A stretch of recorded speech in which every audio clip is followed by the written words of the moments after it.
শ্ৰদ্ধাৰ আজি সভাৰ সভাপতি তথা আমাৰ চিৰাং জিলা ABMSUৰ সম্মানীয় সভাপতি আবুজুবেৰ মণ্ডল ডাঙৰীয়া, আমাৰ কেন্দ্ৰীয় সমিতিৰ শ্ৰদ্ধাৰ সংগ্ৰামী সতীৰ্থসকল, চিৰাং জিলা ABMSUৰ সাধাৰণ সম্পাদকে প্ৰমুখ বিষয়ববীয়া, বিজনী জিলা ABMSUৰ সন্মানীয় বিষয়ববীয়া, ওদালগুৰি আঞ্চলিক ABMSUৰ সভাপতি সম্পাদক প্ৰমুখ্যে বিষয়ববীয়া, উপদেষ্টা মণ্ডলী, শাখা সমিতিসমূহৰ সভাপতি সম্পাদক বিষয়ববীয়া, এই অঞ্চলৰ বিশিষ্ট শিক্ষাবিদ, গাঁওবুঢ়া, শ্ৰদ্ধা ৰাইজ, পোনপ্ৰথমে মই আপোনালোক আটাইকে ABMSU কেন্দ্ৰীয় সমিতি মজিয়াৰ পৰা আন্তৰিক অভিনন্দন আৰু সংগ্ৰামী অভিবাদন জ্ঞাপন কৰিছোঁ। আৰু আপোনালোক সকলোকে ধন্যবাদ জ্ঞাপন কৰিছোঁ যে আচলতে ইমান এটা প্ৰতিকূল বতৰত বৰষুণৰ মাজত আপোনালোক সকলোৱে এনেকৈ একত্ৰিত হৈছে। আপোনালোকক মই সঁচাকৈ আন্তৰিক ধন্যবাদ জ্ঞাপন কৰিছোঁ। যি কি নহওক, 2008 চনৰ পৰা সংগঠনত একেৰাহে আজিলৈকে জড়িত হৈ আছিলোঁ যদিও এই ওদালগুৰি অঞ্চললৈ অহাৰ সৌভাগ্য হোৱা নাছিল। আজি প্ৰথমবাৰৰ বাবে আহি ওদালগুৰি অঞ্চলত উপস্থিত হৈছোঁ। মই নথৈ আনন্দিত, খুব ভাল লাগিছে যিটো সাংগঠনিক পৰিৱেশ ইয়াত দেখিবলৈ পাইছোঁ। আচলতে বহুখিনি অঞ্চলত এনেকুৱা পৰিৱেশ দেখিবলৈ পোৱা নাযায়, এইটো সঁচা কথা। আশা কৰিম এই পৰিৱেশ আগন্তুক দিনত আৰু শক্তিশালী হওক, ৰাইজৰ মাজত সংগঠনে আৰু প্ৰসাৰ বিস্তাৰ লাভ কৰক, আৰু এই পৰিৱেশে এটা দিনত এই ওদালগুৰি অঞ্চলক সমগ্ৰ বিজেডিতে জিলিকাই তুলিব পৰা পৰিৱেশ নিশ্চয় এই অঞ্চলৰ ABMSU কৰ্মীসকলে গঢ়ি তুলিব বুলি মই আশাবাদী। তো যি কি নহওক, আপোনালোক সকলোৱে জানে যে যোৱা ফেব্ৰুৱাৰী মাহৰ 28, 29 আৰু মাৰ্চ মাহৰ 1 তাৰিখে অনুষ্ঠিত হৈ যোৱা কেন্দ্ৰীয় সমিতিৰ শালবাৰী অধিৱেশনত আছাফুল ইছলাম ডাঙৰীয়া সভাপতি আৰু মই সাধাৰণ সম্পাদক হিচাপে দায়িত্বভাৰ পাইছিলোঁ। আপোনালোকে দায়িত্ব দিছিলে। 11 মাৰ্চ তাৰিখে আমি শপত বাক্য পাঠ কৰিছিলোঁ। মুখ্য কাৰ্যালয়ত দায়িত্বভাৰ অৰ্পণ কৰা হৈছিল আমাক 11 মাৰ্চ তাৰিখে। 11 মাৰ্চ তাৰিখে দায়িত্বভাৰ অৰ্পণ কৰাৰ মোটামুটি 3 দিন পিছতে আমাৰ কেন্দ্ৰীয় সমিতিৰ কাৰ্যনিৰ্বাহক সভা বৰপেটাৰ জৰিয়তে অনুষ্ঠিত হৈছিল। আৰু সেই সভাতে আমি বিভিন্ন প্ৰস্তাৱ লৈছিলোঁ, কামখিনি কৰিবলৈ আগবাঢ়িছিলোঁ। আমি এটা প্ৰস্তাৱ লৈছিলোঁ যে বিভিন্ন আঞ্চলিক সমিতিয়ে মুঠৰ ওপৰত গোটেই BTCৰ প্ৰতিখন আঞ্চলিক কমিটিয়ে আমি নাগৰিক সভা অনুষ্ঠিত কৰিম, অন্যতম এটা প্ৰস্তাৱ আছিল আমাৰ। সেই হিচাপে আমি তামোলপুৰত অৰ্থাৎ মোৰ হোম আঞ্চলিক, গৃহ আঞ্চলিক তাৰপিছত প্ৰথমবাৰ নাগৰিক সভা 18 মাৰ্চ তাৰিখে অনুষ্ঠিত হৈছিল। তাৰপিছত পৰ্যায়ক্ৰমে কিন্তু আগবাঢ়িছিলে সেই গোটেই BTCৰ নাগৰিক সভা। কিন্তু আপোনালোক সকলোৱে জানে যে সমগ্ৰ বিশ্বতে ত্ৰাসৰ সৃষ্টি কৰা কৰোণা ভাইৰাছৰ ফলত উদ্ভৱ হোৱা বেমাৰ যি COVID-19 এক সাংঘাতিক ধৰণৰ পৰিৱেশ এটা হেৰি কৰিছে। বিশ্বই আজিৰ তাৰিখত এক অভূতপূৰ্ব পৰিৱেশৰ মাজেৰে কিন্তু গতি কৰিছে। ইয়াত আমাৰ মুৰব্বীসকল উপস্থিত আছে, নিশ্চয় এনেকুৱা পৰিৱেশ কিজানি আগতে পোৱা নাই, এক যেনে জীৱন প্ৰথম। আৰু ইফালে অলপ কম দেখিছোঁ, কিন্তু মোৰ ঘৰ একেবাৰে গুৱাহাটীৰ পৰা খুব বেছি দূৰ নহয় বা আমাৰ ৰঙিয়া টাউনে হওক, একেবাৰে তাত মানে নিয়মীয়া পৰিৱেশ আজিৰ তাৰিখত, মানে একেবাৰে খুবেই বেয়া এটা পৰিৱেশ। তো এইখিনি সময়ত আমি বিশেষকৈ যেতিয়া আমাৰ ষ্ট্ৰিক্ট লকডাউন থাকিল যোৱা 2 মাহ সময়, তো সেই সময়ত আমাৰ সাংগঠনিক কাম কাজ যিখিনি আমি কৰিব লাগিছিল, নতুন সমিতিৰ দায়িত্ব পাই সেইখিনি কাম কাজ কিন্তু আমি কৰিব পৰা নাছিলোঁ। যদিওবা আমাৰ গ্ৰাছৰুটত অৰ্থাৎ তৃণমূল পৰ্যায়ত শাখা সমিতি, আঞ্চলিক সমিতিসমূহে নিজৰ অঞ্চলত কৰোণা ভাইৰাছৰ ফলত উদ্ভৱ হোৱা বা লকডাউনৰ ফলত উদ্ভৱ হোৱা পৰিৱেশৰ ৰাইজক সহায় কৰাৰ কাৰণে বিভিন্ন সাহায্য পাতি প্ৰদান কৰা হৈছিলে। আমি এটা সিদিনাখনে হেৰি কৰিছিলোঁ যে প্ৰায় 9000 ফেমিলিক ABMSUৱে গোটেই BTCত এই লকডাউনৰ সময়ত কিছু আমি সামান্য সহায় কৰাৰ চেষ্টা কৰিছোঁ। অন ৰেকৰ্ড প্ৰায় 9000 ফেমিলিক ABMSUৱে BTCত আমি কিছু পৰিমাণে আমি কাষত গৈ থিয় হোৱাৰ চেষ্টা কৰিছোঁ। আচলতে ABMSU আৰ্থিকভাৱে একেবাৰে এটা টনকিয়াল সংগঠন নহয়, তথাপি আমাৰ শাখা সমিতি, আঞ্চলিক সমিতিৰ বিষয়ববীয়া, জিলা সমিতিৰ বিষয়ববীয়াসকলে যিমানখিনি কষ্টৰে এইখিনি কাম কৰিছে। মূল কথালৈ আহোঁ, যিহেতু আমি নাগৰিক সভাৰ কাৰণে অনুষ্ঠিত কৰাৰ প্ৰস্তাৱ লৈছিলোঁ যে আচলতে ABMSUৰ জন্ম উদ্দেশ্যই কিন্তু BTC অঞ্চলৰ সংখ্যালঘু ৰাইজৰ আৱেগৰ লগত জড়িত। আৱেগিক সময়ৰ আহ্বানত ABMSUৰ জন্ম। এই অঞ্চলৰ ৰাইজে বিভিন্ন সময়ত গোষ্ঠী সংঘৰ্ষৰ ফলত সৃষ্টি হোৱা পৰিৱেশৰ মুখামুখি হৈ আহিছে। আচলতে মোৰ ঘৰ তামোলপুৰৰ সংখ্যালঘু জনসাধাৰণতকৈ কিন্তু এই চিৰাং কোকৰাঝাৰ জিলাৰ সংখ্যালঘু ৰাইজে কিন্তু বেছি ভয়ংকৰ পৰিস্থিতিৰ মুখামুখি হৈ আহিব লগা হৈছে। সেই তুলনাত আমাতকৈ আপোনালোকৰ অভিজ্ঞতা নিশ্চয় বহুখিনি আছে। আৰু সেইকাৰণে কিজানি তামোলপুৰত 2008 চনত ABMSU গঠন হৈছিল, কোকৰাঝাৰ বা চিৰাঙত 2006-05 সেই সময়তে ABMSU গঠন হৈ গৈছিল। আজি ওদালগুৰি জিলাত আহি যিখিনি পৰিৱেশ, ওদালগুৰি আঞ্চলিকত আহি যিখিনি পৰিৱেশ দেখা পাইছোঁ, খুবেই ভাল লাগিছে। যি নাগৰিক সভাৰ আমি পৰিকল্পনা কৰিছিলোঁ, সেই নাগৰিক সভা যিহেতু আমি অনুষ্ঠিত কৰিব নোৱাৰিলোঁ, সেইকাৰণে কেন্দ্ৰীয় ABMSU এটা সিদ্ধান্ত গ্ৰহণ কৰিছিলোঁ যে আমি একেবাৰে মাজবাট ওৰাঙৰ পৰা আৰম্ভ কৰি একেবাৰে শ্ৰীৰামপুৰলৈকে আমাৰ যিমানসমূহ আঞ্চলিক কমিটি আছে, প্ৰত্যেকখন আঞ্চলিক কমিটিত কেন্দ্ৰীয় সমিতিৰ সজাতিলৈ গৈ সেই অঞ্চলৰ ৰাইজৰ সৈতে আমাৰ শাখা সমিতিৰ যিখিনি বিষয়ববীয়া আছে, আমাৰ আঞ্চলিক বিষয়ববীয়াসকলৰ সৈতে আমি পোনপটীয়াভাৱে মত বিনিময় কৰিম। কাৰণ বিগত সময়ছোৱাত আমিও ডিষ্ট্ৰিক্ট কমিটিত হওক বা আঞ্চলিক কমিটিত বা জিলা যিকোনো পৰ্যায়ত থাকি আমি এই সংগঠনৰ কাম কৰি আহিছোঁ। কিন্তু এটা বস্তু দেখিবলৈ পাইছোঁ, কেন্দ্ৰীয় সমিতি আৰু ৰাইজৰ মাজত কিন্তু আচলতে এটা গেপ এটা হৈছিল। অপ্ৰিয় হ'লে সত্য কথা বিগত কিছুদিনত। তো এই গেপটো নোহোৱা কৰাৰ কাৰণে আচলতে আমাৰ আঞ্চলিক কমিটিসমূহে কি বিচাৰে, আমাৰ ৰাইজে আচলতে ABMSUৰ পৰা কি বিচাৰি আছে, ৰাইজে জন্ম দিয়া এটা সংগঠনে আমি সঁচাকৈ ৰাইজৰ হৈ কাম কৰি থাকিব পাৰিছোঁ নে নাই, ৰাইজে আমাক কেনেকৈ আজিৰ তাৰিখত আঁকোৱালি লৈছে, এইখিনি কথা জানিবলৈ আমি BTAD এলেকাৰ প্ৰায় প্ৰত্যেকটো সংখ্যালঘু অঞ্চললৈ আমি যোৱাৰ চেষ্টা কৰিছোঁ। আৰু সেই উদ্দেশ্য কৰি আজি চিৰাং জিলা সমিতিৰ অন্তৰ্গত এই ওদালগুৰি আঞ্চলিক কমিটিলৈ ABMSUৰ সজাতি দল আহিছোঁ। আজি কেন্দ্ৰীয় সভাপতিয়ে হওক বা অন্যান্য বিষয়ববীয়া আটাই আজি এই অঞ্চললৈ আহিব লগা আছিল, কিন্তু আপোনালোক সকলোৱে জানে যে যি প্ৰতিকূল বতৰৰ কাৰণে কিছু বিষয়ববীয়া আচলতে সময়মতে আহি উপস্থিত হোৱা নাই, কিছুমান ৰাস্তাৰ আছে। যিখিনি ABMSUৰ বিগত দিনৰ কাৰ্যসূচী আচলতে ABMSU BTC এলেকাৰ 4খন জিলা সাঙুৰি এটা সংখ্যালঘু ছাত্ৰ সংগঠন, যদিও বৰ বেছি 8 লাখ সংখ্যালঘু মুছলমানে BTC এলেকাত বসবাস কৰে। এইসকলক প্ৰতিনিধিত্ব কৰি আমাৰ জাতীয় সংগঠন হিচাপে ABMSU কাম কৰি আছে। ইয়াৰ তুলনাত বহুত ডাঙৰ সংগঠন আছে, কিন্তু ABMSU বিগত দিনত যিখিনি কৰি আহিছে বা বৰ্তমান সময়ত যিখিনি কৰি আছে বা ABMSU যেনেকৈ সংখ্যালঘু জনসাধাৰণৰ কাষত BTC নিৰ্ভীকভাৱে নিৰপেক্ষভাৱে যি ষ্টেণ্ড কৰি আহিছে জন্মলগ্নৰ পৰা, এনেকুৱা ষ্টেণ্ড কিন্তু বিভিন্ন জাতি জনগোষ্ঠীয় সংগঠনে নিজৰ জনগোষ্ঠীটোৰ কাৰণে কিন্তু ল'ব পৰা নাই বিগত দিনত। সেইকাৰণে ABMSUৰ লগত BTC অঞ্চলৰ সংখ্যালঘু ৰাইজৰ এক আৱেগ জড়িত হৈ আছে। আৰু এই আৱেগ আমাৰ প্ৰতি তেখেতসকলৰ যি আস্থা, এই আস্থা যাতে আমি কেতিয়াও হেৰাই যাব নিদিওঁ। আজি ভাল লাগিছে এই অঞ্চলৰ যুৱ সমাজ, মই ভালকৈ জানো যে এই অঞ্চলৰ আমাৰ সভাপতি ডাঙৰী আছে বা যিখিনি বিষয়ববী আছে, মূলত এটা টাউন এটা আছে, যোগাযোগ এটা হৈ থাকে মাজে মাজে। তো এই যুৱ সমাজে আজি যেনেকৈ নেতৃত্ব লৈছে, এই নেতৃত্ব যদি সঁচাকৈ আমি ভালকৈ সঠিক পথে আৰু শক্তিশালীভাৱে আগবঢ়াই লৈ যাব পাৰিম, আজি যিখিনি সমস্যাৰ কথা আঞ্চলিক প্ৰেচিডেণ্ট ডাঙৰীয়াই ইয়াত উল্লেখ কৰিছে, এই সমস্যাখিনি কিন্তু সমাধান খুব কঠিন নহ'ব। যি জাতিয়ে যি জনগোষ্ঠীয়ে নিজৰ জাতীয় সংগঠনৰ নেতৃত্বত সংগ্ৰাম কৰিবলৈ ৰাজপথত ওলাই যাব পাৰিছে, নিজৰ অধিকাৰ বিচাৰি ৰাজপথলৈ ওলাই যাব পাৰিছে, সেই জাতি সেই জনগোষ্ঠী কিন্তু ইতিহাসত পৃষ্ঠাত জিলিকি আছে। আৰু যি জাতি জনগোষ্ঠীয়ে নিজৰ জনগোষ্ঠীয় জাতীয় সংগঠনৰ নেতৃত্বত সংগঠন কৰি বা সংগঠন নেতৃত্বত ৰাজপথলৈ নিজৰ অধিকাৰ বিচাৰি ওলাই যাব পৰা নাই, সেই জনগোষ্ঠীবিলাক কিন্তু ইতিহাসৰ পৃষ্ঠাৰ পৰা বিলুপ্ত হৈ গৈছে। আজি আমি BTC বড়োলেণ্ড টেৰিটৰিয়েল কাউন্সিলৰ আণ্ডাৰৰ BTADত আমি বসবাস কৰোঁ। এই অঞ্চলত যদি আমাৰ উদাহৰণ আমাৰ সন্মুখতে আছে, আজি এপছৰ নেতৃত্বত বড়ো ভাইসকল কেনেকৈ আন্দোলন কৰি আজিৰ তাৰিখত কিন্তু তেওঁলোকে BTCৰ পৰা BTRলৈকে তেওঁলোক উন্নীত হ'ল। ঠিক তেনেকৈ আমি যদি চাব যাওঁ, সংখ্যালঘু মুছলমান জনগোষ্ঠীটো বিশেষকৈ BTC এলেকাত আমাৰ সমস্যাৰ কিন্তু শেষ নাই। জাতীয় সমস্যা, শৈক্ষিক সমস্যা বা বিভিন্ন স্থানীয় সমস্যাৰে কিন্তু আমাৰ জনগোষ্ঠীটো মুখামুখি হৈ আছে। আজি বড়ো ভাইসকলে BTRলৈকে গৈছে, তেখেতসকলৰ যিটো সংগ্ৰামী সত্তা, সেই সত্তাটো কিন্তু শেষ হৈ যোৱা নাই। তেখেতসকলে আজি পাবলৈ একো নাই, সকলো পোৱা শেষ যদি আমি কম্পেয়াৰ কৰোঁ কাৰোবাৰ লগত। মই তেখেতসকলক সমালোচনা কৰি কথাটো কোৱা নাই, উদাহৰণ হিচাপে কথাখিনি কৈছোঁ মই।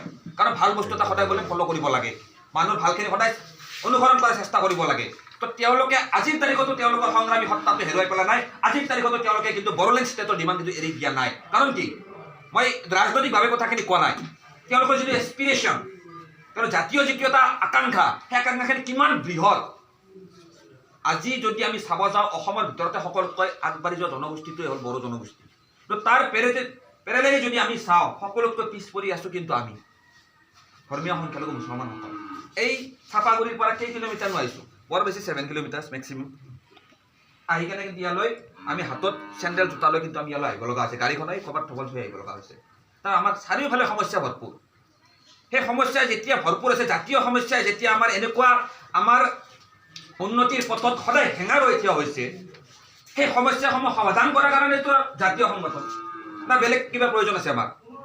নে মই ABMSU নেতৃত্ব লৈছোঁ, মই পলিটিকেল এছপিৰেশ্যন আছে, মই কমো তেনেকুৱাটো চিন্তাধাৰাটো আমাৰ নাই। বা ABMSU জন্ম হোৱাটো তেনেকুৱা চিন্তাধাৰা নাছিল যে আজিৰ তাৰিখত ABMSUৰ পৰা কোনোবা সভাপতি হৈছে, কালি গৈ MLA হ'ব, তেনেকুৱা লিখা আছে নেকি সংবিধানত? তেনেকুৱাতো আমাৰ লিখা নাই। আমাৰ স্পষ্ট কথা, BTC অঞ্চলৰ সংখ্যালঘু জনসাধাৰণক ন্যায় নিৰাপত্তা আৰু অধিকাৰ নিশ্চিত কৰি শৈক্ষিক, সামাজিক, আৰ্থিক, সাংস্কৃতিক দিশত আমি আগবঢ়াই লৈ যাব লাগে। তাৰ পেৰেলেলি পলিটিকেলি আমাৰ মানুহখিনিক এৱাৰনেছ ক্ৰিয়েট কৰিব লাগে, এইখিনিতো আমাৰ উদ্দেশ্য। তো আজিৰ তাৰিখত ইমানখিনি সমস্যাৰ আমি মুখামুখি হৈ থকাৰ পিছতো আচলতে আমাৰ সংগ্ৰামখন কৰবাত স্তব্ধ হৈ গৈছে নেকি? এই প্ৰশ্নবিলাক নিজকে কৰিব লাগিব। প্ৰত্যেকটো প্ৰশ্ন আমি নিজক কৰিব লাগিব। আনৰ প্ৰতি আঙুলি তোৱাৰ আগতে আচলতে আমি কিমানখিনি কৰিছোঁ। আজি আমি কৈছোঁ যে ওদালগুৰি এলেকাৰ ৰাস্তা ঘাট বেয়া, চিৰাং জিলাৰ ৰাস্তা ঘাট বেয়া, এই অঞ্চলৰ শৈক্ষিকভাৱে বিভিন্ন দিশত পিছ পৰি আছে, ইয়াত বিদ্যালয় নাই, ইয়াত কলেজ নাই। মই বিটিএডি এলেকাৰ সংখ্যালঘু অঞ্চল প্ৰতিটো অঞ্চল ঘূৰিছোঁ, দেখিছোঁ আমাৰ বিভিন্ন ক্ষেত্ৰত পিছ পৰি আছে। কিন্তু সেই সমস্যাখিনি সমাধান কৰাৰ কাৰণে আমি যিখিনি সংগ্ৰামী সত্তাৰে আগবাঢ়িব লাগিছিল সেইখিনি আমি আগবাঢ়িছোঁনে? প্ৰশ্নবিলাক কৰিব লাগিব। আমাৰ লেফ্ট ক'ত আছে, আমাৰ ড্ৰবেকবিলাক ক'ত আছে, সেই ড্ৰবেকবিলাক বাছি উলিয়াব লাগিব। আৰু ইনশাআল্লাহ আপোনালোক একত্ৰিত হৈ থাকক। ABMSUৱে নিৰৱচ্ছিন্নভাৱে আমাৰ অগ্ৰজসকলে যি দেখুৱাই থৈ গৈছে ৰাস্তা, আমাৰ সংগ্ৰামৰ পথ, এই সংগ্ৰামৰ পথত এইবেলি এইখন কেন্দ্ৰীয় সমিতিয়েও আপোনালোকৰ সহযোগত শক্তিশালীভাৱে আগবাঢ়ি লৈ যাবলৈ প্ৰস্তুত হৈছে ইনশাআল্লাহ। এই যে আমি গোটেই BTC ভ্ৰমণ কৰিছোঁ, আমাৰ সমস্যাসমূহ কি, এই গোটেই সমস্যাসমূহ আমি লিষ্ট আউট কৰি আমাৰ যিখিনি এজেণ্ডা হ'ব এইবাৰ, সেই এজেণ্ডাখিনি আমি বনাব চেষ্টা কৰিছোঁ। কাৰণ এটা সময়ত আমি এই অঞ্চলত প্ৰধানতঃ আমি ফাইট কৰিব লগা হৈছিল, ডেভেলপমেণ্টটো পিছত আছিল। আমাৰ প্ৰধানতঃ আমি ফাইট কৰিব লগা হৈছিল নিজৰ ছিকিউৰিটিৰ কাৰণে, নিৰাপত্তাৰ কাৰণে আমি ফাইট কৰিব লগা হৈছিল। কিন্তু আজিৰ তাৰিখত সেই সমস্যাখিনি কিন্তু কিছু পৰিমাণে হ'লে কিন্তু হ্ৰাস পাইছে। আমাৰ ছিকিউৰিটিৰ যিটো সমস্যা আছে কিছু হ'লে কিন্তু হ্ৰাস হৈছে। তো ছিকিউৰিটি পেৰেলেলি আজিৰ তাৰিখত আমি চিন্তা কৰিব লাগিব ডেভেলপমেণ্টৰ। যদি আমি এটা ইছ্যু ভিত্তিক যদি আমাৰ আন্দোলনখন আগবঢ়াই লৈ নাযাওঁ, তেনেহ'লে এই আন্দোলন কিন্তু ফল নাপাব। জিন্দাবাদ মুৰ্দাবাদ, ৰাইজক লৈ সভা সমিতি অনুষ্ঠিত কৰিম, অমুক কৰিম তমুক কৰিম, সেইবিলাক তেনেকৈ এটা নীৰৱ ধাৰাবাহিক এটা গতানুগতিক প্ৰক্ৰিয়া হৈ যাব যেতিয়ালৈকে আমি আউটপুট ওলাব নোৱাৰোঁ। আজি যিখিনি কথা কৈছে যে এই এলেকাটো খাছলেণ্ড, মেক্সিমাম খাছলেণ্ড নেকি, মেক্সিমাম খাছলেণ্ড। এই খাছলেণ্ডৰ সমস্যা অকল ওদালগুৰিতে নহয়, এই খাছলেণ্ডৰ সমস্যা গোটেই বিকিৰিত। আজি মোৰ ঘৰ তামোলপুৰত যিটো পশ্চিম পাৰ্ট আছে গোটেইখিনি খাছলেণ্ড, ভিজিয়াৰ। কিন্তু মানুহ আজি ভাৰত স্বাধীন হোৱাৰ আগৰ পৰাই তাত বসবাস কৰি আছে। তাত বসবাস কৰি থকা বড়ো পৰিয়ালখিনি, আদিবাসী পৰিয়ালখিনি কিন্তু খিলঞ্জীয়া বুলি কৈ আজি কিছু বছৰ আগতে ভূমিপট্টা দি দিলে সৰ্বানন্দ সোণোৱালে আমাৰ এখন সভাত তাত গৈ তামোলপুৰত। কিন্তু যিখিনি মানুহ আমাৰ সংখ্যালঘু মুছলমান তাত বসবাস কৰিছিল সেইখিনি মানুহ আজিৰ তাৰিখতো ভূমিপট্টাৰ পৰা বঞ্চিত। তো মই আপোনালোকে যিখিনি বিশেষভাৱে টিভিৰ লগত বা আমাৰ বাইকখিনি বা আমাৰ ABMSU কৰ্মীসকলে এটা কথা নিশ্চয় লক্ষ্য কৰি আছে, যেতিয়াৰ পৰা এখন কেন্দ্ৰীয় সমিতিয়ে দায়িত্ব লৈছে প্ৰধানতঃ আমি কিন্তু এটা কথাত গুৰুত্ব দিছোঁ যে ভূমিপট্টা লাগে আমাক। মানে এনেকুৱা এটা সমস্যাৰ সৃষ্টি হৈছে যে আমাৰ মানুহ এজনক ধৰি লওক ফৰেনাৰ্ছ নটিচ আহিছে, ফৰেনাৰ্ছ ট্ৰিব্যুনেলত হাজিৰ হ'ব লাগে বিদেশী ন্যায়াধীকৰণত, তাত জামিন যে ল'ব লাগিব, সেই জামিন লোৱাৰ কাৰণে আমি কাগজ এক টুকুৰা ওলাই দিব নোৱাৰোঁ। হয়নে নহয় কওকচোন? সমস্যা আজিৰ তাৰিখত জামিনদাৰ আমি বাহিৰৰ পৰা কিনি আনিব লাগে। আমাৰ ল'ৰা এটা সাধাৰণ কেছ এটাত পৰিছিল আমাৰ কিছুদিন আগতে, মোৰ হোমাঞ্চলিকৰ ল'ৰা, জামিনদাৰ মোৰ বাক্সা ডিষ্ট্ৰিক্টৰ হোৱা নাই, আমাৰ নলবাৰীৰ পৰা দুজন জামিনদাৰ কিনিব লগা হৈছে। আমাৰ নামত মাটি আছে কিন্তু আমাৰ মাটিবিলাকৰ সেই প্ৰচেছটো হৈ থকা নাই, আৰু বেছিভাগ মানুহ সাজ পাত্তাৰ মাটি। তো সেইকাৰণে ABMSUৱে আপোনালোকক আজি কেন্দ্ৰীয় সমিতিৰ সাধাৰণ সম্পাদক হিচাপে এটা কথা স্পষ্টকৈ কৈ দিব বিচাৰিছোঁ। ভূমিৰ অধিকাৰৰ কাৰণে ABMSUৰ যি এজেণ্ডা, লক্ষ্য উদ্দেশ্যত ভূমিৰ অধিকাৰ আছিল আমাৰ যেতিয়া প্ৰথম ABMSU গঠন হৈছিল, স্পেচিয়েলি এই কিছু পৰিৱেশটো আৰম্ভ হোৱাৰ লগে লগে, অৰ্থাৎ যেতিয়া এই কৰোণাৰ পৰিৱেশটো শেষ হোৱাৰ লগে লগে এই BTC এলেকাত, BTC অঞ্চলত বসবাস কৰি থকা প্ৰত্যেকজন ধৰ্মীয় সংখ্যালঘু নাগৰিক যিসকল ব্যক্তি আজি তেখেত ভূমিপট্টাৰ পৰা বঞ্চিত হৈ আছে আৰু খাছলেণ্ডত তেওঁলোক বসবাস কৰি আছে যুগ যুগ ধৰি, তেখেতসকল ব্যক্তিক ভূমিপট্টা প্ৰদানৰ দাবীত ABMSUৰ নেতৃত্বত এখন অভূতপূৰ্ব সংগ্ৰাম এই BTC অঞ্চলত ABMSU আৰম্ভণি কৰিব বুলি আমি আপোনালোকক প্ৰতিশ্ৰুতি দিছোঁ। এই ভূমিপট্টাৰ দাবীত যদি আন্দোলন কৰিব যাওঁ, আপোনালোকে গোটেই ভাৰতবৰ্ষৰ আন্দোলনৰ যিবিলাক ইতিহাসবিলাক অধ্যয়ন কৰিব লাগিব। ভূমিপট্টা 4-5জন মানুহ গৈ ৰাজপথত টায়াৰ জ্বলাই প্ৰতিমূৰ্তি দাহ কৰি পোৱা বস্তু কিন্তু ভূমিপট্টা নহয়। ভূমিপট্টাৰ কাৰণে আজিৰ তাৰিখত গোটেই বিশ্বত বিভিন্ন পৰ্যায়ত বৃহৎ আন্দোলন হৈছে, চলি আছে কণ্টিনিউৱাছলি, কিন্তু ইমান সহজে ভূমিপট্টা পোৱা নাই। সেইকাৰণে এই এলেকাত, BTC এলেকাত আমি ছেকেণ্ড লাৰ্জেষ্ট পপুলেশ্যন মুছলিম, আমাৰ ছাপোৰ্ট নোহোৱাকৈ কোনো ৰাজনৈতিক দলে BTC এলেকাত চৰকাৰ গঠন কৰিব নোৱাৰে। পাৰিব নেকি কওকচোন? কোনো নোৱাৰে। এই 5 নং কোকৰাঝাৰ লোকসভা সমষ্টিত কোনো MP জিকিব নোৱাৰে আমাৰ ভোট নোহোৱাকৈ, আমি ছাপোৰ্ট কৰিব লাগিব। কিন্তু তথাপি আমি আজিৰ তাৰিখত যিটুকুৰা মাটিত আমাৰ পূৰ্বপুৰুষসকলে বসবাস কৰি থাকিল, তাৰপিছত আমাৰ ককা দেউতা বসবাস কৰিল, তাৰপিছত আমি বসবাস কৰিছোঁ, কিন্তু এই মাটিটুকুৰাই বোলে মোৰ নামত নাই। কিয় নাই? এই প্ৰশ্নবিলাকে আমাৰ যুৱ চামৰ মনত খুন্দিয়াব লাগিব। নিজকে প্ৰশ্ন কৰিব লাগিব যে মই আজি পঢ়িছোঁ, মই ডাঙৰ হৈছোঁ, মই পঢ়িছোঁ, কলেজত গৈছোঁ, কিন্তু মোৰ যিখিনি সমস্যা, মোৰ ঘৰখনৰ যি সমস্যা, মোৰ সমাজখনৰ যি সমস্যা, মোৰ জাতিটোৰ যি সমস্যা, এই সমস্যাখিনি মই যদি সমাধান কৰিব নোৱাৰাৰ কাৰণে আগবাঢ়ি নাযাওঁ, তেনেহ'লে মোৰ যিখিনি শিক্ষা মই গ্ৰহণ কৰিছোঁ সেইখিনি শিক্ষাৰ মূল্য নাথাকিব। যি শিক্ষাই নিজৰ জাতিটোৰ নিজৰ সমাজখনৰ কামত নাই এই শিক্ষাৰ স্থান কিন্তু ডাষ্টবিন অস্পষ্ট ভাষাত কৈছোঁ কিন্তু স্পষ্ট ভাষাত অকল লিখি পঢ়ি চাকৰি লাভ কৰাৰ কাৰণে শিক্ষা নহয় শিক্ষা গ্ৰহণ কৰি মানুহ হোৱাৰ কাৰণে শিক্ষা আৰু মানুহ তেতিয়াই হ'ব পাৰিম যেতিয়া নিজে যিখিনি মোৰ গাত যিখিনি ভাল গুণ আছে ভাল গুণখিনিৰ দ্বাৰা ৰাইজৰ কাৰণে কিবা এটা কাম কৰিব পাৰিম আৰু কাম কৰাৰ কাৰণে 28 তাৰিখত যদি ABMSUৱে BTC অঞ্চলত ABMSU হিচাপে যিখন মঞ্চ আছে তেনেকুৱা মঞ্চ যে আমি পাইছোঁ আচলতে আমি নিজকে একজন সৌভাগ্যশালী নাগৰিক হিচাপে সৌভাগ্যশালী ব্যক্তি হিচাপে আমি ভবাটো প্ৰয়োজন মই আপোনালোকক আহ্বান জনাম এই BTC এলেকাত এইবাৰ কেন্দ্ৰীয় সমিতিৰ নেতৃত্বত যিখন আন্দোলনৰ কাৰ্যসূচী আমি প্ৰস্তুত কৰি নিশ্চয় আমাৰ বুদ্ধিজীৱীসকলৰ সৈতে আলোচনা হ'ব আলোচনা কৰি প্ৰধানত তাত মুখ্য ভূমিকা লোৱা হ'ব ভূমিপট্টা মই প্ৰতিটো টকশ্বতে এইখিনি কথা কৈছোঁ ভূমিপট্টাৰ কথাটো সেইদিনা 20 দিনকৈ মই এইখিনি কথা কৈছোঁ কাৰণ আমাৰ অঞ্চলত বসবাস কৰি থকা যিখিনি সংখ্যালঘু জনগণ ভূমিপট্টাৰ পৰা বঞ্চিত এইসকল জনগণক কিন্তু ভূমিপট্টা দিবলৈ কোনো এখন চৰকাৰে কোনো এটা ৰাজনৈতিক দলে কিন্তু আজি আগ্ৰহী হোৱা নাই যদি হাগ্ৰামী মহিলাই ইচ্ছা কৰিলেহেঁতেন আজি 17 বছৰত কিন্তু আমাক ভূমিপট্টা আৰামছে দি দিব পাৰিল হয় যদি কংগ্ৰেছ চৰকাৰ ইচ্ছা কৰিল হয় আমাক দিব পাৰিল হয় বিজেপি চৰকাৰ ইচ্ছা কৰিলে আমাক দিব পাৰিল হয় যদি আগন্তুক দিনত প্ৰমোদ বড়ো যদি ইচ্ছা কৰিলে যে এই মানুহখিনিক আমি ভূমিপট্টা দিম তেনেহ'লে যদি তেওঁৰ মনোভাৱ থাকিলে আমি বুজিলোঁ হয় তেনেহ'লে তেওঁ বিটিআৰ চুক্তিৰ 7.2 নম্বৰ দফাটোত এই অসমৰ খাছলেণ্ড PGR VGR আৰু জলাশয়ৰ মাটি অবৈধ বেদখলৰ পৰা সুৰক্ষিত কৰিবলৈ কাৰ্যকৰী পদক্ষেপ ল'ব লাগে বুলি তেনেকুৱা এটা দফা তাত বিটিআৰ চুক্তিত উল্লেখ কৰি নানিলে স্পষ্ট কথা খোলাখুলি কথা আমিতো মুখেৰে বনাই কথা বোলে কোৱাই দেখিছোঁ শুনিছোঁ পঢ়িছোঁ অধ্যয়ন কৰি কথাখিনি কৈছোঁ তো সেইকাৰণে কৈছোঁ এই BTC অঞ্চলত যদি আমি ভাবিছোঁ আমাৰ ভূমিটুকুৰা আমাৰ নামত হ'ব লাগে আন্দোলনৰ বাহিৰে বেলেগ বিকল্প নাই ৰাজনৈতিক দলৰ মজিয়াত কম্পনৰ সৃষ্টি কৰি দিব পৰা আন্দোলন ABMSUৰ নেতৃত্বত সৃষ্টি হ'ব লাগিব মই আশা ৰাখিম এই ওদালগুৰি অঞ্চলৰ পৰা এই আন্দোলনৰ সৃষ্টি হওক অভূতপূৰ্ব আন্দোলন প্ৰয়োজনত আমি এই অঞ্চলৰ পৰা কোকৰাঝাৰলৈ আমি পদযাত্ৰা পৰ্যন্ত কৰি যাব লগা হ'ব পাৰে